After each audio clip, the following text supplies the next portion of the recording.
much of controversy around him. And I'm hoping that you might be able to clear the air. There are controversies about his age, his true age, controversies about his true educational status, controversy about his name. In fact, there are controversies about whether or not he has dual citizenship, controversies about his past life in the United States. Can you clear the air about this man? I think that's the Ashwaju story. But does he really have a dual citizenship? That's the Ashwaju story now. And, so the more difficult it gets is not about sainthood.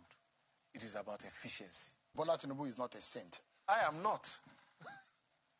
I doubt that you are. No, I am not a saint. I mean, so, if you're a saint, you should be never by now. At the end of the day, at the end of the day, for anybody that will be Nigeria's president, issues of character, issue of consistency in the person's life. Why does he have so much controversy? And the third time I'm asking, does he have a dual citizenship? Character is important. Character is relevant. I tell people, when you read the story, but all I'm trying to say is that governance is about getting the results. The process is important. No matter who the person is. The process can be important. Let me put it that way. So what about the issue of dual citizenship? This is the fourth time I'm asking. Dual citizenship.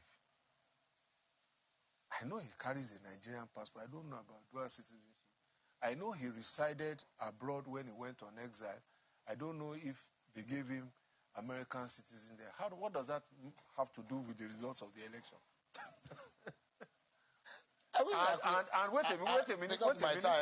Whilst we are going there, the last time I checked, I think that Nigeria's constitution allows you to have dual citizenship, doesn't it? As a president,